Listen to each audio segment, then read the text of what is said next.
Invitarles a que me acompañen a Mateo capítulo 5, versículo 31, y esta noche vamos a hablar acerca del tema del divorcio. Así que les pido que me acompañen a Mateo capítulo 5, versículo 31. Este es el tema que nos compete en nuestro estudio del Sermón del Monte, como hemos venido haciendo. Y aunque, como dije al principio, es un tema altamente controversial y mi esposa conoce el conflicto que yo he tenido en compartir este mensaje, la realidad es que hay que ser íntegro a la palabra del Señor. Y si el Señor lo tiene aquí en su palabra es porque es menester de nosotros que lo prediquemos y que lo aprendamos y que lo estudiemos conforme el Señor espera. Así que si tienen sus Biblias, vamos a leer rápidamente Mateo capítulo 5, versículo 31 al 32, y dice así: También fue dicho, cualquiera que repudie a su mujer, déle carta de divorcio. Pero yo os digo que el que repudia a su mujer, a no ser por causa de fornicación, hace que ella adultere, y el que se casa con la repudiada, comete adulterio. Que el Señor bendiga su palabra. El título del sermón de esta noche es El corazón del divorcio. Y vamos a ver en esta noche, en estos versículos y en otros versículos por igual, dos implicaciones o dos enseñanzas que podemos sacar de este versículo. Como habíamos dicho en versiones anteriores, los versículos del 17 al 20, nosotros vemos cómo el Señor Jesucristo expone su relación con la ley. Y no voy a abundar otra vez en la introducción, ya que lo hemos hecho en muchas ocasiones, pero vale la pena recalcar el hecho de que Jesús en toda instancia afirma y reitera la autoridad y la veracidad de la ley de Dios, y que su propósito nunca ha sido reemplazarlo o abrogarlo, sino todo lo contrario, cumplirla.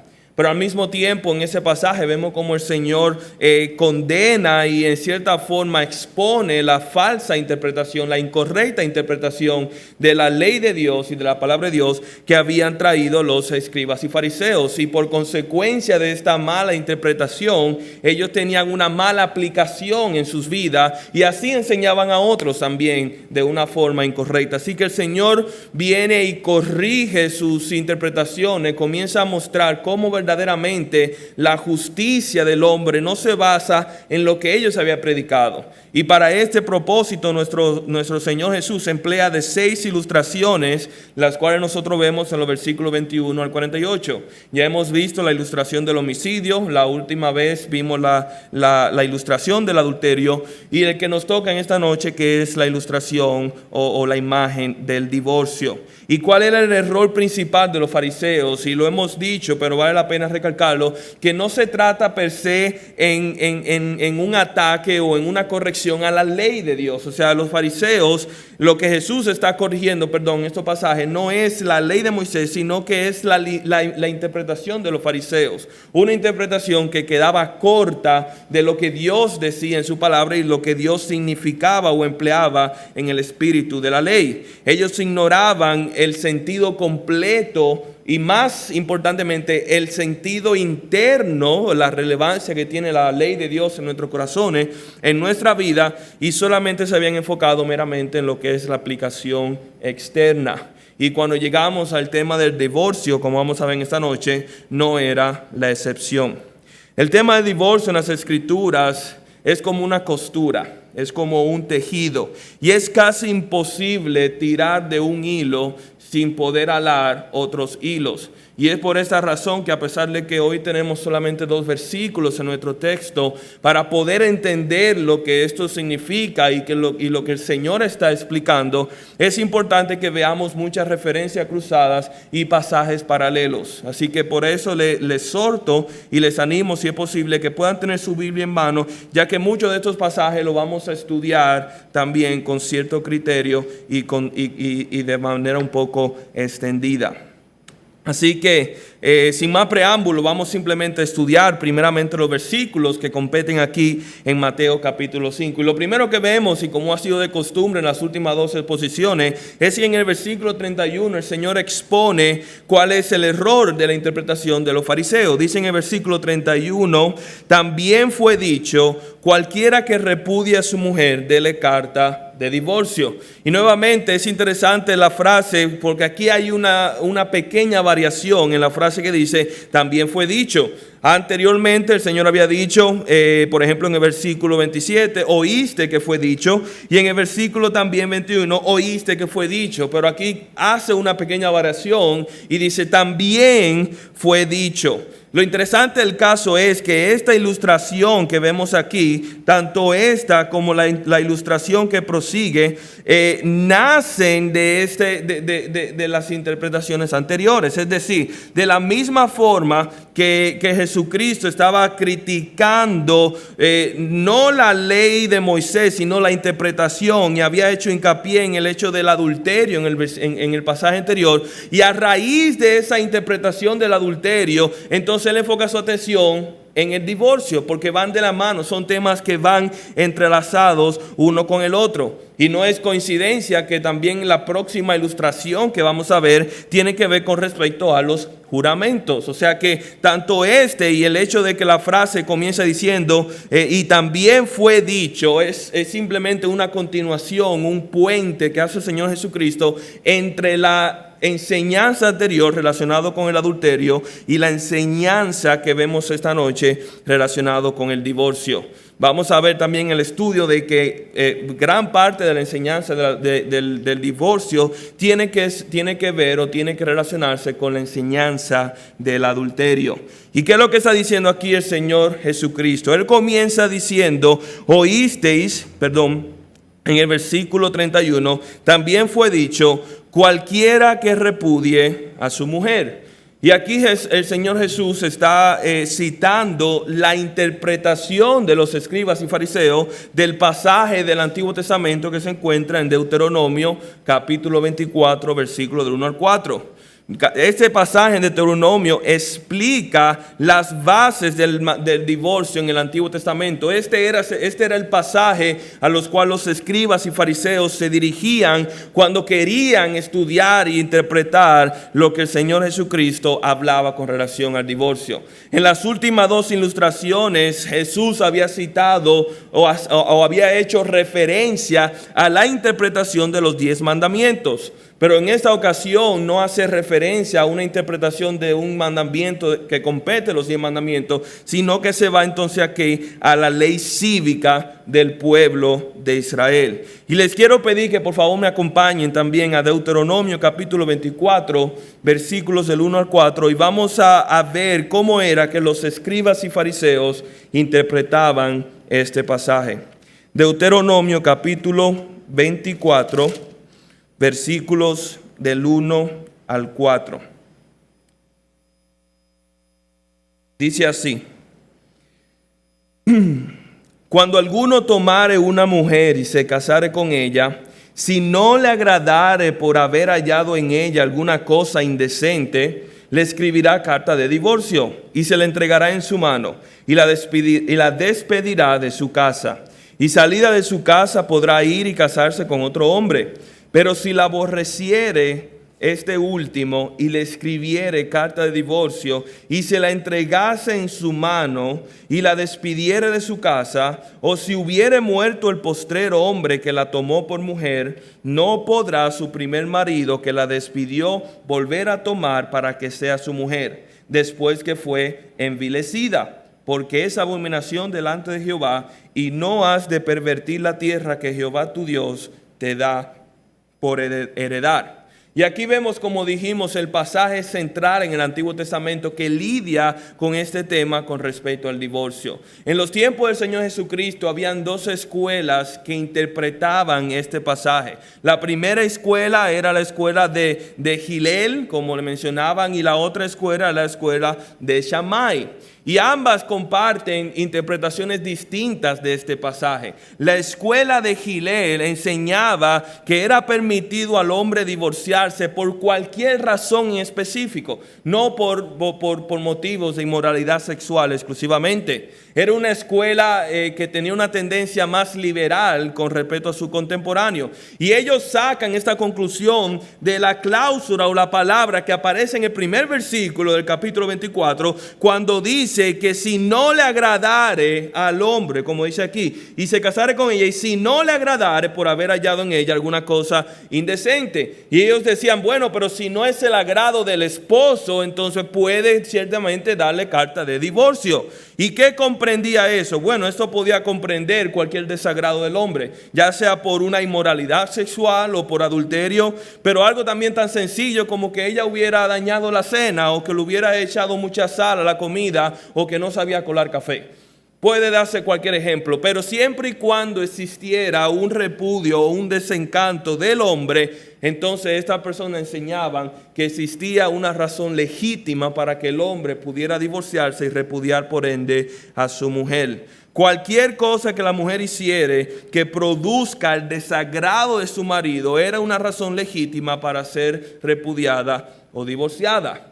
Después vemos que está la escuela de Shammai. La escuela de Shammai tenía un acercamiento un poco más conservador a este pasaje y ellos enseñaban que el divorcio solo podía tomar lugar bajo la primicia de una inmoralidad sexual. Y ellos se basaban en el mismo versículo, pero en la palabra cuando dice cosa indecente. Y leemos nuevamente, ellos decían que cuando alguna tomare mujer y se casare con ella, y si no le agradare por haber hallado en ella alguna cosa indecente. Y ellos buscaban la interpretación de qué significaba una cosa indecente. Bueno, la palabra indecente aquí significa desnudez y habla de algo vergonzoso, no solamente en términos literal, pero también en términos figurativos, en el sentido de que pudiera ser un acto, pudiera ser un evento, pudiera ser un hecho que traiga vergüenza sobre el esposo y sobre el matrimonio.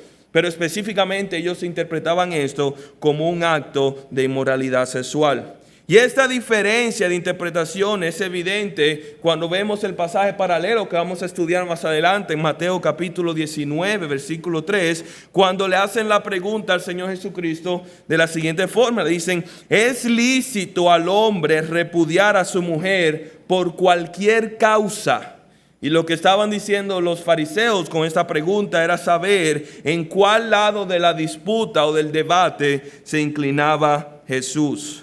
Ambas escuelas, independientemente de sus diferencias, concordaban o estaban de acuerdo en un sentido. Y esto era que independientemente de la razón por la cual uno pudiera legítimamente divorciarse o no de su esposa o de su mujer, debía de darle una carta de divorcio para que esto pudiera ser validado. Debía de darle una carta a la mujer repudiada. Y esto lo hacían ellos en obediencia precisamente al versículo 1 de Deuteronomio capítulo 24. Pero ¿cuál es esta carta de divorcio de la cual se menciona aquí en Deuteronomio y de la cual el Señor Jesucristo hace referencia en Mateo capítulo 5? Esta carta de divorcio era nada más y nada menos que un documento legal. Era un certificado por el cual la persona certificaba que esa mujer había sido repudiada, que se divorciaba de esa mujer y que también mencionaba los motivos. ¿Y cuál era el error de los escribas y fariseos, el cual el Señor reprende aquí en Mateo capítulo 5? Y si pueden, vuelvan conmigo otra vez a nuestro pasaje original.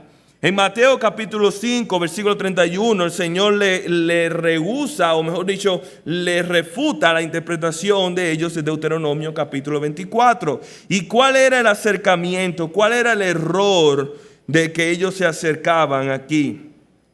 Lo que para ellos era imperativo era el hecho de que el divorcio, perdónenme que perdí la cita de los pensamientos que seguía. Ya lo encontré, disculpen. ¿Qué es lo que era el imperativo aquí? El hecho de que los escribas y fariseos hacían mucho hincapié en el hecho de que ellos debían entregar a la persona repudiada la carta de la cual Moisés hablaba en el capítulo 24 de Deuteronomio. En otra palabra, ellos no le daban importancia o no se preocupaban tanto por procurar el perdón o la restauración del matrimonio. Ellos no se preocupaban por guardar el diseño original de Dios del matrimonio. Mucho menos tampoco por aplicar las escrituras correctamente en los conflictos matrimoniales. Esta no era la preocupación principal de los escribas y fariseos, sino que ellos en su autojusticia y en su deseo de ser justo, hacían hincapié en el hecho de que lo importante era cumplir con la ley, y lo que la ley mandaba era que si tú repudias a una mujer, debías de otorgarle su carta de divorcio. En otras palabras, ellos estaban más preocupados en las implicaciones legales del divorcio, en las implicaciones sociales del divorcio, que en las implicaciones espirituales del divorcio. Y nosotros podemos aprender de esto también. Como cristianos, nuestra mayor preocupación siempre debe ser las implicaciones espirituales en todos los asuntos en los cuales nosotros tratemos. ¿Cuáles son las implicaciones espirituales de este nuevo negocio en el cual yo estoy trabajando? ¿Cuáles son las implicaciones espirituales de esta nueva relación, ya sea una relación de amistad o bien una relación amorosa? ¿Cuáles son las implicaciones, los efectos, las causas que puede generar a mi vida espiritual el hecho que yo le elija esta carrera para estudiar? ¿Cuáles son las implicaciones espirituales de estas decisiones que yo debo de tomar? Y debemos aplicar el consejo que nos dice el apóstol Pablo en 1 Corintios capítulo 10, versículo 23, cuando dice: todo me es lícito, pero no todo me conviene. Todo me es lícito, pero no todo me edifica. Y la pregunta entonces que debemos hacernos cuando tratamos con temas, no solamente de naturaleza legal, pero cualquier tema en nuestra vida humana, es: ¿qué es lo que convendría más a mi vida espiritual? ¿Qué es lo que más conviene o qué es lo que más edifica en el ámbito espiritual de mi vida? Y los fariseos fallaron en preocuparse por las implicaciones espirituales que este divorcio o la enseñanza que ellos daban del divorcio pudiera causar en sus vidas y en la vida de la congregación de Israel. Y vemos producto de esto en todo el pasaje. Y después vemos en el versículo 32 la corrección del Señor Jesucristo. Dice aquí en el versículo 32: pero yo os digo que el que repudia a su mujer, a no sea por causa de fornicación, hace que ella adultere, y el que se casa con la repudiada comete adulterio. La respuesta de Jesús es sencilla: ustedes están completamente equivocados. Esta fue la respuesta del Señor Jesucristo. Lo importante no es que ustedes otorguen o no carta de divorcio. Lo importante no es que aboguen por el papeleo legal y que traten de cubrir todos los pasos legales para el divorcio. Lo importante es que ustedes no entienden el concepto del matrimonio y mucho menos las consecuencias que trae el divorcio. Y aquí vemos cómo el Señor confronta aquí en este versículo esa interpretación de los fariseos. 4 versículos atrás vemos cómo los escribas y fariseos eran celosos de mantener el séptimo mandamiento. 4 versículos atrás vemos cómo el Señor enseña de que parte de su enseñanza principal de los fariseos, uno de los 3 pecados que ellos consideraban peor de todos los pecados, era el adulterio. Y del Señor, y en términos sencillos, el Señor está diciendo de cómo es posible que ustedes hacen tanto hincapié en no caer en el pecado de adulterio. Sin embargo, ignoran el hecho que por ustedes repudiar a sus mujeres, están incentivando el mismo adulterio que ustedes tanto repudian. Están incentivando el mismo adulterio del cual ustedes tanto se tratan de mantener. Jesús estaba dando por sentado en el versículo 32 de que la mujer repudiada se volvería a casar, incurriendo así en adulterio, como dice aquí. Pero yo os digo que el que repudia a su mujer, a no sea por causa de fornicación, hace que ella adultere, pero no por el hecho de que fue repudiada, sino que hace que ella adultere por el hecho de que ella se haya casado. Y como dice al final, y el que se casa con la repudiada comete adulterio. O sea que el Señor está simplemente dando por sentado que esta mujer que había sido repudiada se vuelve a casar y por esto comete adulterio. Y de igual forma también el hombre que se case con la repudiada, también comete adulterio. Y aquí viene la pregunta: ¿por qué adulterio entonces?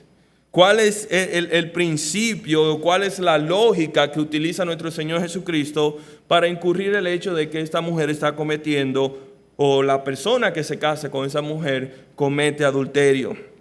La respuesta es sencilla. Ante los ojos de Dios, esta mujer que había sido repudiada, no por pretexto de inmoralidad sexual, o como dice el texto, no por pretexto de adulterio, todavía permanece en un pacto matrimonial ante los ojos de Dios. Permanece ante los ojos de Dios en un pacto matrimonial. Independientemente de lo que diga el certificado del divorcio, si no es por las razones aquí mencionadas como adulterio, el divorcio no debió suceder en primera instancia, lo que está diciendo el Señor Jesucristo. No hay una razón legítima para este divorcio, por ende, no hay una razón legítima para que ella se vuelva a sacar. Y si lo hace, entonces está pecando. E igual forma la persona que lo hace con la persona que se casa. Y entonces aquí viene la pregunta del millón. ¿Y cuáles son las razones legítimas entonces para el divorcio? ¿Cuáles son las razones legítimas que nos da la palabra para saber cuándo el divorcio procede y cuándo no procede? Y para ello quisiera invitarle a que me acompañen a Mateo capítulo 19, los versículos que van del 3 al 12. Aquí en Mateo 19 ya hicimos referencia brevemente anteriormente. El Señor Jesucristo abunda mucho más sobre este texto, sobre este tema del divorcio, a raíz de la misma interrogación, de las mismas preguntas y de las mismas inquietudes que habían formulado los fariseos. Inquietudes que, como dice el texto, originalmente fueron con el propósito de tentarle y de hacerle caer. Mateo capítulo 19, y vamos a leer a partir del versículo 3 hasta el versículo 12, solamente para que estemos empapados con el texto. Dice así: entonces vinieron a él los fariseos, tentándoles y diciéndole: ¿es lícito al hombre repudiar a su mujer por cualquier causa? Él respondiendo les dijo: ¿no habéis leído que el que los hizo al principio, varón y hembra, los hizo? Y dijo: por esto el hombre dejará a su padre y a su madre y se unirá a una mujer, y los dos serán una sola carne. Así que no son ya más dos, sino una sola carne. Por tanto, lo que Dios juntó, no lo separe el hombre. Le dijeron: ¿por qué pues mandó Moisés carta de divorcio y repudiarla? Y él les dijo: por la dureza de vuestro corazón, Moisés os permitió repudiar a vuestras mujeres, mas al principio no fue así. Y yo os digo, y aquí vuelvo y cito otra vez Mateo capítulo 5, 32. Y yo os digo que cualquiera que repudia a una mujer, salvo por causa de fornicación, y se casa con otra, adultera. Y el que se casa con la repudiada, adultera. Le dijeron sus discípulos: y así es la condición del hombre con su mujer, no conviene casarse. Entonces le dijo: no todos son capaces de recibir esto, sino aquellos a quienes es dado. Pues hay eunucos que nacieron así del vientre de su madre, y hay eunucos que son hechos eunucos por los hombres, y hay eunucos que asimismo se hicieron eunucos por causa del reino de los cielos. El que sea capaz de recibir esto, que lo reciba. Un pasaje sumamente interesante este que vemos aquí en Mateo capítulo 19. ¿Cuál fue la pregunta fundamental de los fariseos? ¿Cuál fue la pregunta inicial? ¿Es lícito, es decir, es permitido, tenemos la aprobación y el consentimiento de parte de Dios repudiar a una mujer por cualquier causa? En otras palabras, ¿cuál es tu opinión con respecto a este debate que hay entre estas dos escuelas? La escuela de Hillel y la escuela de Shammai. ¿A cuál tú te inclinas, Jesús? Esa era la pregunta original. Pero la respuesta es interesante, porque para Jesús el debate es completamente irrelevante. La respuesta de Jesús no es en sentido lo que ellos estaban buscando. Jesús no responde su pregunta, sino que Él los lleva a la raíz del problema. ¿Y cuál es la raíz del problema? El hecho de que el divorcio no es el plan original de Dios. El problema no era el divorcio en sí, sino un mal entendimiento de lo que es y lo que significa el matrimonio. Y lo interesante también de este caso es que el debate surge a raíz de Deuteronomio capítulo 24, si no me equivoco, fue el pasaje que habíamos leído anteriormente. Correcto, Deuteronomio 24. Y para responder esa pregunta, Jesús no va al texto de Deuteronomio 24, sino que va mucho antes de ese texto y hace referencia aquí a Génesis, específicamente el relato de Génesis capítulo 2. Jesús está regresando al diseño original del matrimonio. Y aquí es como lo dice en el versículo 4. Dice, Él respondiendo les dijo, ¿habéis leído que el que los hizo al principio, varón y hembra los hizo? En otras palabras, el diseño original del matrimonio comprende a un hombre y una mujer. Y esta institución del matrimonio es una institución divina, instituida por Dios. Fue Dios quien los instituyó, un hombre y una mujer. Por esta razón, cualquier otro matrimonio que no comprende un hombre o una mujer, dígase dos hombres o dos mujeres, o un hombre más dos mujeres, o dos mujeres más un hombre, cualquier forma de matrimonio que no comprende un solo hombre y una sola mujer, no forma y no es representado como un matrimonio legítimo ante los ojos de Dios. Pero también vemos que es una institución exclusiva. Ningún hombre o ninguna mujer que no formase parte de este matrimonio pudiera tomar participación en este matrimonio. En otras palabras, aquí desecha completamente lo que es el adulterio, de que venga una tercera parte y se involucre en esa relación que ya ha sido establecida entre un solo hombre y entre una sola mujer. Hebreos 13:4 nos dice más claramente cuando dice honroso sea el matrimonio, alto en estima, que sea apreciado el matrimonio y el lecho sin mancilla, pero a los fornicadores y los adúlteros los juzgará Dios. De aquí vemos de antemano que el Señor está plantando la zapata, el fundamento de lo que Él va a decir a continuación. Y agrega en el versículo 5 de Mateo 19 y dice lo siguiente: y dijo, por esto el hombre dejará a su padre dejará padre y a madre y se unirá a su mujer y los dos serán una sola carne. La relación del matrimonio es tan sagrada ante los ojos de Dios que incluso sobrepasa la relación parental, que incluso sobrepasa la relación que puede haber entre un hijo con sus progenitores, con sus padres. Esto no significa que el hombre o la mujer deba cesar de honrar a su padre y a su madre, como lo dice la Escritura. Cierta honra y cierta estima es perpetua y debe ser siempre procurada. Pero lo que sí enseña es el hecho de que esa relación matrimonial ahora se antepone y tiene prioridad ante la relación paterna o materna que pueda tener una persona con sus padres biológicos. Pero también vemos otra cosa. Y es el hecho de que esta unión es en una sola carne. Y esto es algo sumamente importante que nosotros entendamos. La esencia del matrimonio recae sobre esto, en que un hombre y una mujer, dos personas completamente distintas, se unen y se convierten en una sola carne. No solamente en ámbitos físicos, como muy posiblemente deducimos a primera instancia, pero sino que en todo lo que concierne a la vida y todo lo que concierne a las relaciones de este lado de la eternidad. Una sola carne implica que sean de un solo sentir. Una sola carne implica que sean de una sola misión. Una sola carne implica que sean un solo hogar, una sola cartera, una sola dirección en la vida, un solo propósito. Que tengan unidad en espíritu. Y es la misma unión que nosotros vemos representado en la Trinidad de nuestro Dios, la Santísima Trinidad, en el cual nosotros vemos tres personas, Dios Padre, Dios Hijo y Dios Espíritu Santo, que por forma que solamente Dios comprende, son una sola persona.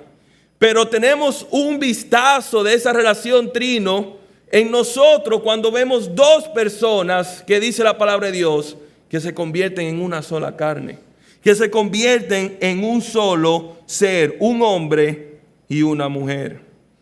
Génesis 2:23 abunda sobre esto y es interesante la descripción que le dio Dios a Adán de Eva. Esta es la descripción, esta es la definición que le dijo Dios en el momento que le dio una esposa a Abraham. Y aunque esto es en ámbitos físicos, tiene cierta relevancia espiritual. Génesis 2:23 dice, dijo entonces, esto es Dios hablando a Adán, dijo entonces Adán, esto es Adán el que está diciendo esta palabra, disculpe, confundí una frase aquí en mis notas. Dice aquí, esto es ahora hueso de mis huesos y carne de mi carne, y esta será llamada varona, porque el varón fue tomado. ¿Y qué está diciendo aquí Adán? ¿De qué está partiendo? El hecho de que esta mujer, esta Eva que ha sido creada, pertenece de mi cuerpo, es hueso de mi hueso y carne de mi carne, y por ende será llamada varona. Pero ¿acaso no es el matrimonio por igual? En el matrimonio no somos carne de nuestra carne y hueso de nuestro hueso. A diferencia de que la mujer no fue sacada del hombre, pero sí el hombre y la mujer fueron unidas en una sola carne y en un solo espíritu. Ahora, versículo 6 de Mateo 19, y regresamos al texto. El Señor Jesucristo agrega aquí una afirmación rotunda cuando dice en el versículo 6, así que no son ya más dos, sino una sola carne. Nuevamente, haciendo énfasis en el hecho de que el hombre y la mujer que han incurrido en un matrimonio se vuelven una sola carne. Y dice, por tanto, lo que Dios juntó, no lo separe el hombre. Y por tanto quiere decir a raíz de, por consecuencia de que ahora son una sola carne y por consecuencia de esa sagrada unión que acaba de tomar lugar y partiendo del hecho de que ya no son dos carnes, sino que son una sola carne, ¿qué dice? No pueden ser separados. No pueden ser separados. Dice aquí lo que Dios juntó. En el idioma original lo que está diciendo, lo que Dios pegó, lo que Dios unificó, no puede ser separado. Y la palabra separado aquí es la misma que se utiliza para divorcio. Lo que el hombre, lo que está diciendo en esencia, lo que el Dios pegó, el hombre no puede divorciar. El hombre no tiene la autoridad ni el derecho de separar aquello que Dios ha unido. Y la conversación de Jesús y los fariseos fue esta. En esencia, los fariseos preguntaron, Jesús, ¿cuándo es permisible que un matrimonio pueda terminar en divorcio? ¿Cuándo es permisible de que un matrimonio se pueda divorciar? Y la respuesta de Jesús es simple y llanamente, el divorcio nunca fue el plan de Dios. El divorcio nunca fue parte del plan de Dios y el diseño perfecto del matrimonio nunca incluye una cláusula de divorcio. Más aún, el hombre no tiene la autoridad o el derecho de revocar el decreto que Dios ha enunciado. Y a raíz de esto, los fariseos le hicieron otra pregunta, y posiblemente la misma pregunta que muchos nos hemos hecho en algún momento o que nos estemos haciendo ahora mismo. ¿Y cuál fue la pregunta? La dice aquí claramente en el versículo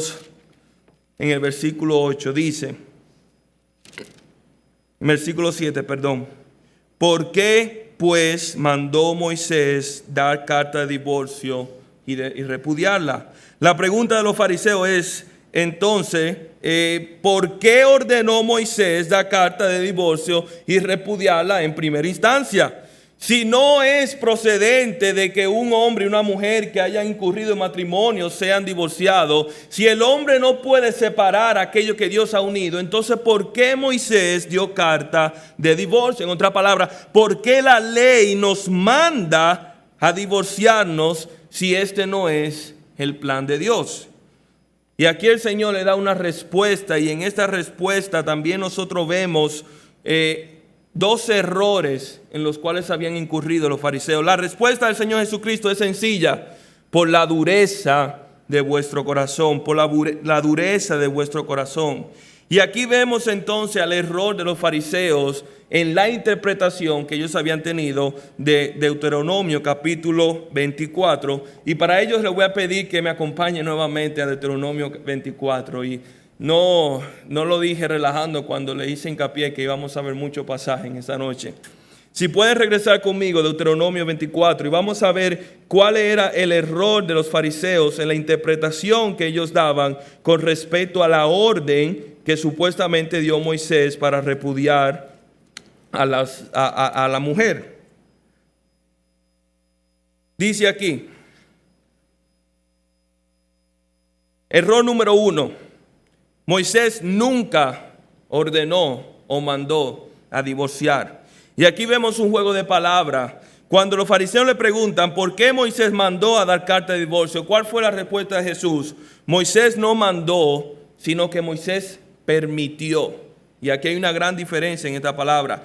Los fariseos habían interpretado Deuteronomio capítulo 24 de la misma forma como se traduce en nuestra versión de la Reina Valera. Si nosotros vemos el primer versículo, queda claro el hecho de que involucra un mandato aquí, cuando dice: cuando alguno tomare mujer y se casare con ella, si no le agradare por haber hallado en ella alguna causa indecente, le escribirá carta de divorcio y se la entregará en su mano y la despedirá a su casa. Esta es la misma forma también que lo traduce la versión King James en inglés. Y muchos comentaristas están de acuerdo en que posiblemente no era la mejor traducción y que la forma correcta como debería ser interpretado este pasaje y la forma o el mensaje que implica este pasaje es como lo tienen otras traducciones. Y en específico en el español está la traducción de la versión de las Américas, la cual yo simplemente voy a citar para ayudarnos a entender lo que era el verdadero pasaje o el verdadero mensaje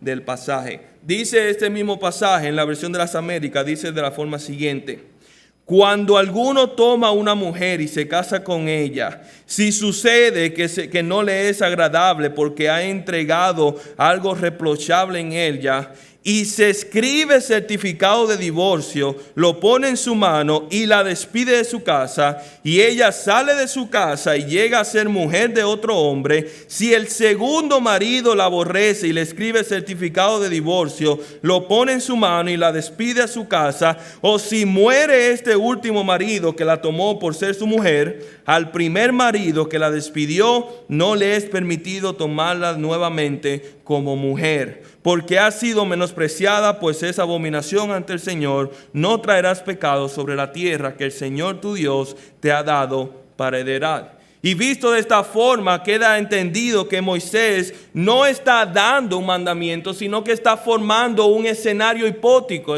En otra palabra, él está relatando una hipótesis de lo que puede pasar. Y si hay un verdadero mandato, se encuentra en el versículo 4. Él está diciendo simple y llanamente: si hay una mujer que ha sido repudiada y ha recibido carta de divorcio y fue y se casó, y después esa persona con la que se casó ya sea la repudió o murió, entonces el mandato es que el primer marido no puede casarse con esa mujer que ya había repudiado. Este es el mandato de que nosotros vemos, y así es como el Señor Jesucristo lo interpreta también, ya que si Moisés hubiera ciertamente ordenado el divorcio, entonces en la respuesta de Jesús a los fariseos, él hubiera dicho: sí, porque cuando Moisés mandó el divorcio, pero esa no es la palabra, sino que Jesús deja explícito o deja insinuado que Moisés permitió el divorcio, pero no lo mandó o no lo encomendó. ¿Y cuál es el segundo error también? Es el hecho de que ellos habían malinterpretado el hecho de la carta de divorcio. La carta de divorcio fue algo diseñado para frenar precisamente el divorcio y para proteger a la divorciada, no para incentivar el divorcio. en muchas culturas del Medio Oriente, y sucede esto en el pueblo musulmán, si un hombre quiere divorciarse de su mujer, lo único que tiene que hacer es decir 3 veces, yo te divorcio, yo te divorcio, yo te divorcio. Y ya eso queda, como quien dice, legítimo, y ese matrimonio queda nulo en ese momento. Bueno, cuando tiene que hacer una carta de divorcio, eso es un documento legal que solamente pudiera ser redactado por un escriba. Y en los tiempos de Moisés, los escribas no eran una profesión muy prolífera. Por ende, esto tomaba tiempo y tomaba trabajo, tener que buscar un escriba que pudiera redactar una carta de divorcio, etcétera, etcétera, dándole así más tiempo a que por lo menos la relación pueda ser restaurada.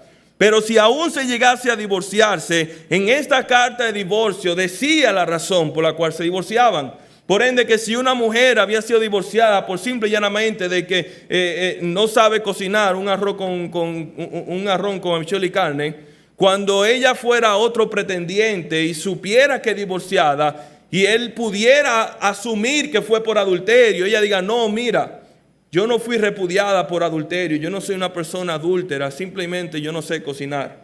Y eso entonces le hubiera protegido a la persona que había sido incurrido en el divorcio.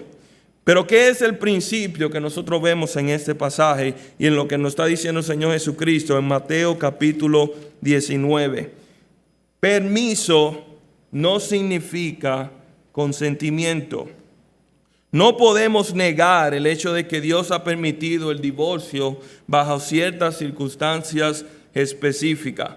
El mismo Señor Jesucristo lo afirma esto cuando dice, y lo dice aquí en el versículo 19, en el versículo 9, cuando dice, y cualquiera que repudia a su mujer, salvo por causa de fornicación. Y lo dice también en Mateo capítulo 5. Pero lo que Jesús está afirmando es lo siguiente, y es que fue por la dureza de vuestro corazón que Moisés os permitió repudiar a vuestras mujeres, mas al principio no fue así. Sin embargo, permiso no siempre es consentimiento. Jesús hace hincapié en el hecho de que Moisés permitió el divorcio, pero no ha sido y nunca será el diseño perfecto de Dios en el matrimonio. No fue la intención con la cual el Señor creó el matrimonio. Y Él vuelve y reitera en el versículo 8, Él vuelve y reitera cuando da respuesta, por la dureza de vuestro corazón Moisés os permitió repudiar a vuestras mujeres, mas al principio no fue así. Y vemos en las Escrituras que esta no es la única instancia en la cual el Señor permite algo que no es precisamente su voluntad. No vamos a entrar en detalle, pero en Número capítulo 11 nosotros vemos cómo el Señor permitió que el pueblo de Israel recibiera carne en vez de maná como sustento y como comida, porque el Señor estaba hastiado de la murmuración y en cierta forma lo hizo para que ellos se dieran cuenta de su murmuración y de su pecado que habían incurrido. En Samuel, 1 Samuel capítulo 8, vemos que el Señor, que cuando Israel le pidió rey a Dios en vez de juez, Dios se lo concedió. Y le concedió el rey y le dice Dios a Samuel, no te han rechazado a ti, sino a mí. Y yo le voy a dar un rey para que ellos sepan lo que ellos están pidiendo. Romanos capítulo 1 nos enseña que Dios entrega al hombre a una mente reprobada y vergonzosa. O sea que en ocasiones vemos que el hombre Dios accede y permite que el hombre incurra en algo que no había sido, que no era la intención original de Dios. Pero en ninguno de estos casos, ni en el divorcio, ni en lo que hemos visto, Dios consiente sus acciones por medio del permiso. Más bien utiliza esto para mostrar lo veraz que es Dios y lo ingrato y pecador que es el hombre. A raíz de esto tenemos que contestar otra pregunta. ¿Por qué es entonces el divorcio nunca es la voluntad de Dios? Si es así, ¿por qué el Señor da cláusula en el cual pueda ser permitido? ¿Por qué podemos hacer tanto énfasis en el hecho de que el divorcio no es la voluntad de Dios? Y quisiera proponerle 2 respuestas. Número 1, porque es contrario al carácter de Dios. Es contrario al carácter misericordioso. Es contrario al carácter longánime de nuestro Señor. Y los fariseos conocían esto muy bien, porque los fariseos en su Biblia, en la versión de la Biblia que ellos tenían, que era el Antiguo Testamento, había un libro que era el libro de Oseas, en uno de los profetas menores. ¿Y quién fue Oseas? Fue un profeta en el cual el Señor mandó a que se casase y contrajese matrimonio con una prostituta. Y el propósito de todo esto fue para que tanto Oseas como el pueblo de Israel pudiera sentir y pudiera mirar la relación y lo que Dios estaba, por así decirlo, padeciendo por medio de esta relación que él tenía con Israel. Esta relación de Oseas con esta prostituta era simplemente ilustrar la relación que había entre Dios y Israel. Una relación en la cual Israel había sido infiel. Una relación en la cual Israel había adulterado contra Dios. Una relación en la cual Israel se había ido en pos de todos sus pretendientes, a cualquiera que viniera y cualquiera que le ofreciese lo que sea. Israel se había ido en pos de ello. Y sin embargo, una y otra vez el Señor le ordena al profeta Oseas que vaya y recupere a su mujer, que vaya y busque a su mujer. Y llegó un punto en que la misma esposa de Oseas, debido a sus deudas, había sido puesta en esclavitud para que sea comprada por cualquier hombre porque quiera comprarla. Y el Señor le dice: ve y compra a tu esposa otra vez. Compra a tu esposa porque esa es la esposa tuya.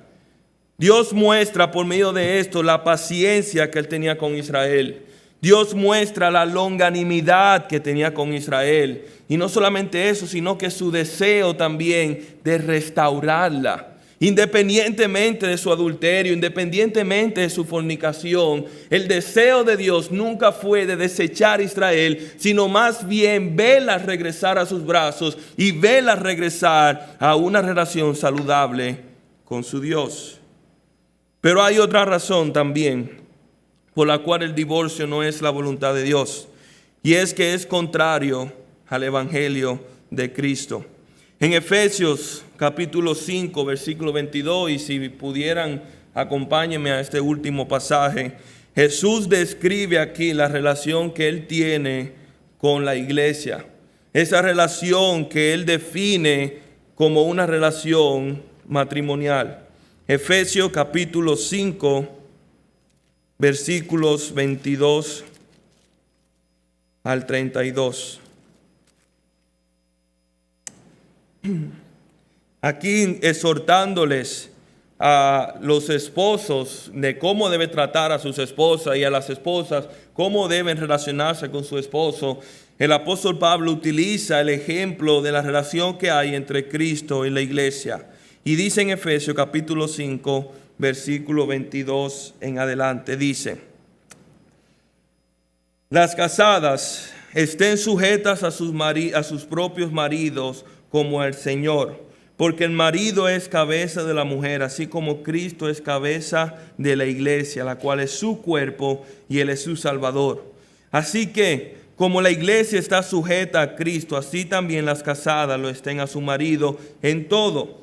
Maridos, amad a vuestras mujeres, así como Cristo amó a la iglesia y se entregó a sí mismo por ella, para santificarla, habiéndola purificado en el lavamiento del agua por la palabra, a fin de presentarla a sí mismo una iglesia gloriosa que no tiene mancha ni arruga ni cosa semejante, sino que fuese santa y sin mancha.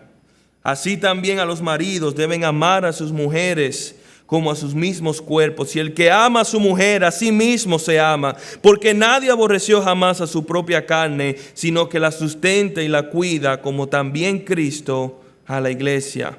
Porque somos miembros de un cuerpo, de una carne y de sus huesos. Dice, y termina el versículo 31, por esto dejará el hombre a su padre y a su madre, y se unirá a su mujer, y los dos serán una sola carne. Y grande es este misterio, mas yo digo que esto es respecto de Cristo y de la iglesia. Pablo está aquí, como bien diciendo, desglosando este misterio de la relación que hay entre Cristo y la iglesia. Y la imagen del matrimonio que nosotros vemos aquí es algo interesante. El matrimonio, la unión de Cristo y la iglesia, no es una imagen del matrimonio. En otras palabras, Cristo no se casa con su iglesia para representar, tomando inspiración en el matrimonio que hay entre un hombre y otra mujer, sino lo contrario, el hecho de que el matrimonio es una imagen de la unión de Cristo y su iglesia. El matrimonio entre un hombre y una mujer es inspirado en el hecho de que Cristo se casó o se casa con su iglesia. Cristo amó su iglesia no cuando estaba limpia, sino cuando era inmunda, como dicen los versículos 25 y 26. Y Cristo no buscó repudiar a su iglesia por sus manchas y por sus imperfecciones y por su pecado, sino que busca presentarla sin mancha, como dice aquí, purificándola y lavándola por medio de las aguas, por medio de la palabra de Dios. Y hermanos, cuando vemos este pasaje, tenemos que preguntarnos a nosotros mismos, ¿qué sería de nosotros? ¿Qué sería de la iglesia de Cristo si Cristo nos tratase a nosotros como nosotros tratamos muchas veces a nuestro cónyuge? ¿Qué sería de su iglesia si seríamos desechados ante la primera señal de infidelidad? Si seríamos desechados después de haber fallado no una, dos y tres veces, y que Cristo diga, ya más, no te voy a dar más oportunidades porque eres una iglesia infiel y una iglesia adúltera. ¿Qué sería de nosotros si fuéramos desechados porque Cristo simple y llanamente ha perdido el amor por nosotros? Que a raíz de nuestro pecado y a raíz de nuestra infidelidad venga Cristo y le diga al Padre, Padre, yo no puedo seguir en esta relación, yo he perdido el amor de esta iglesia, una iglesia que no me ha amado de vuelta. Seríamos desechados porque Cristo, a raíz de no seguir, seríamos desechados porque Cristo ha resuelto no seguir con esta relación. Que Cristo simplemente venga y diga, Padre, ya yo no puedo seguir con esto. Yo no puedo seguir enseñando a esta iglesia. Yo no puedo seguir purificando a esta iglesia. Yo no puedo seguir soportando a esta iglesia. Yo no puedo seguir viviendo el pecado que ella transmite. No, no es así. Sino que nosotros vemos en este pasaje, y lo vemos en todas las escrituras, la fidelidad y la paciencia y la misericordia y la gracia y el amor que tiene con Cristo. Que ciertamente, aunque el pecado ha abundado, la gracia ha sobreabundado para su iglesia. Y de ahí nosotros sacamos entonces nuestra imagen de lo que debe ser un matrimonio. Y de ahí sacamos nuestro ejemplo y nuestra inspiración de lo que Dios espera de nosotros en nuestro matrimonio. ¿O acaso nuestras razones puedan ser más justificables que la del Señor? ¿Acaso nuestras razones para repudiar a un cónyuge tienen mayor sentido y mayor veracidad que las razones que pudiera tener Cristo para repudiar a su iglesia? Yo pienso que no. Yo pienso que ni se acercan. El pastor John Piper dice algo con respecto a este pasaje y con esto concluyo. Y él dice, hablando acerca de este tema del divorcio, que el día que Cristo se divorcia de su iglesia es el día que nosotros tenemos el derecho de divorciarnos de nuestro cónyuge. Ahora, existen cláusulas de excepción. Posiblemente. Mateo capítulo 19 nos habla de la fornicación. 1 Corintios 7 nos habla acerca del abandono. Pero yo le voy a ser sincero, hermanos. Esas son aguas en las cuales yo no me puedo meter. Aquí es donde yo termino y en estos pasajes no puedo ayudarles simple y llanamente porque me falta el conocimiento y me falta la convicción. Pero si de algo podemos decir con certeza por lo que hemos estudiado aquí, es que el divorcio no es la primera opción. Si acaso puede ser la última opción en algunos instantes donde el Señor lo ha permitido, pero por cuanto dijo el Señor en el principio, no fue así. Y lo que debemos hacer es procurar mantenerlo, la imagen del matrimonio, procurar mantener la unión sagrada de una sola carne y así honrar el llamado que el Señor ha tenido para el matrimonio. Los fariseos habían fallado en esto. Ellos habían dado prioridad, le habían dado preeminencia al ámbito legal de divorcio sin tomar en cuenta las consecuencias y los daños y todas las implicaciones espirituales que pudiera traer este divorcio que ellos tomaban con tanta ligereza. Pero como dice el Señor, en el principio no fue así. Vamos a orar, hermanos.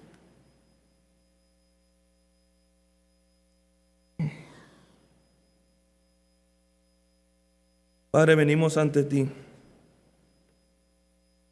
Ciertamente un tema el cual un solo estudio, una sola prédica no le hace justicia, Señor. Al mismo tiempo, un tema que requiere estudio y un discernimiento íntimo y profundo, Señor, de tu voluntad. Padre, yo te pido que en aquellas cosas en las cuales esta exposición haya quedado corta, que tú en tu Santo Espíritu y en tu voluntad, Señor, compense, y que a todos, Señor, nos pueda dar un entendimiento claro de lo que es tu voluntad, Señor, y lo que tú esperas de nosotros. Padre, no somos mejor que nadie. Ciertamente, como los fariseos utilizaban este pretexto para sentirse mejor que las personas, no somos mejor, Señor, que aquellos que hayan padecido o que hayan tomado esta decisión del divorcio. Sin embargo, Señor, danos gracia para siempre procurar tu voluntad, siempre procurarte a ti, Señor, y siempre procurar nuestra obediencia a tu palabra. Gracias por tu iglesia, Señor, y gracias por los hermanos que aquí se reúnen. Bendícenos en el nombre de Jesús. Amén.